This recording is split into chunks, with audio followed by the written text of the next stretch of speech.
नुकसान है। अध्यात्म नुकसान की चीज़ है। आध्यात्मिक मिसालें देना, हर व्यक्ति आध्यात्मिक है। इस आत्मा को आप आध्यात्मिक मानते हो या कोई राक्षसी चीज़ मानते हो, पहले तो ये बताओ मुझे। मैं आपसे सवाल करता हूँ, आत्मा किसका स्वरूप मानते हो? आत्मा को ईश्वरी रूप माना है ना, ईश्वर अंश जीव अविनाशी चेतन अमल सहज सुख राशि कहा है ना, यह आत्मा उस ईश्वरी अंश है। तो हर व्यक्ति आध्यात्मिक है, आध्यात्मिक सोच है, आध्यात्मिक सिद्धांत है। अध्यात्मवाद आत्म कल्याण का एक साधन मार्ग है। अभी तो आप गलत क्यों मानते हो? अगर धर्म में, अगर सुनिए, मैं दूसरी बात स्पष्ट कह रहा हूँ, धर्म के विषय में मैंने कहा, अगर राजनीति धर्म पर हावी हो जाती है, राजनीति, तो धर्म का नाश हो जाता है।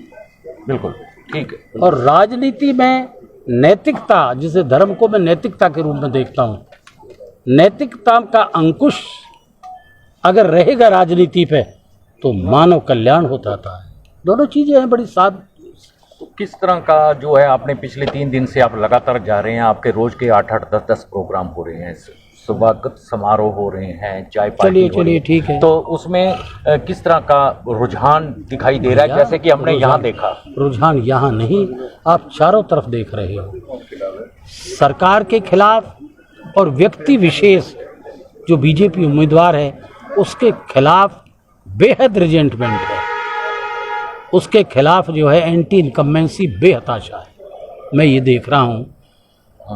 मैं कहीं हर जगह नहीं पहुँच सका हूँ, लेकिन चारों तरफ ये है कि भाई महेंद्र प्रताप को ले आओ, बस वही बतेरा है। आपने एक पंचलाइन कुदरती है। मैं इसलिए बात कह रहा हूँ कि चारों तरफ परिवर्तन की, चारों तरफ एक हवा चल रही है।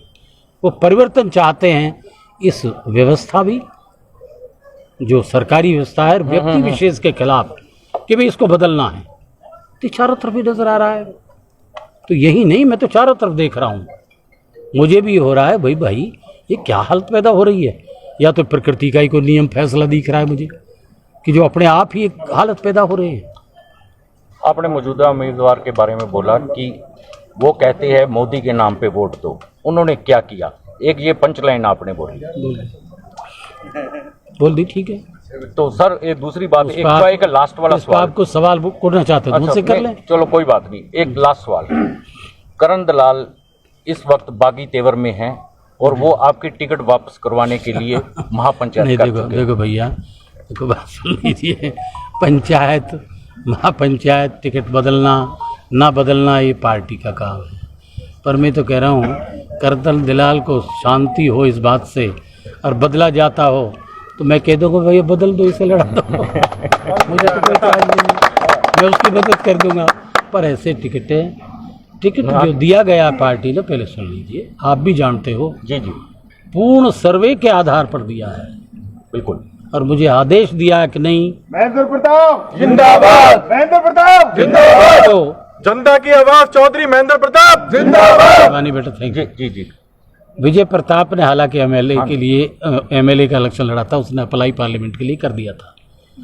मगर भाई अगर तुम इन हलकों से, 5 हलके हैं इस जिले में, 3 हलके उस जिले में, यहीं से देना चाहते हो एक सोशल इंजीनियरिंग के माध्यम से, ओबीसी के लिहाज से, जी ओबीसी, तो भाई 2-3 उम्मीदवार इनको दे दो, हमें क्या इतराज होगा। खैर ने कहा कि विजय को भी नहीं दे सकते हम, हमारी सर्वे एक महेंद्र प्रताप को लाओ। तो भैया मुझे तो सर्वे के आधार पर भेज दिया, मैं तो वो ड्यूटी निभा रहा हूँ। मैंने कह दिया कि 5 साल ड्यूटी में मुझे दिखे है, अभी जनता के लिए मुझे निभानी पड़ेगी। मैं पक्का आदमी हूँ, मुझे ना चाहिए कुछ भी।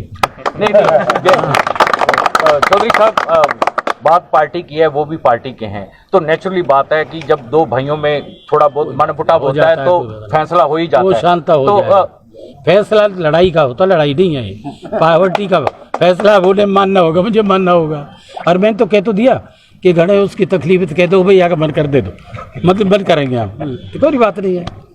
बहुत कोई ऐसी बात नहीं। बहुत शुक्रिया, थैंक यू, शुक्रिया।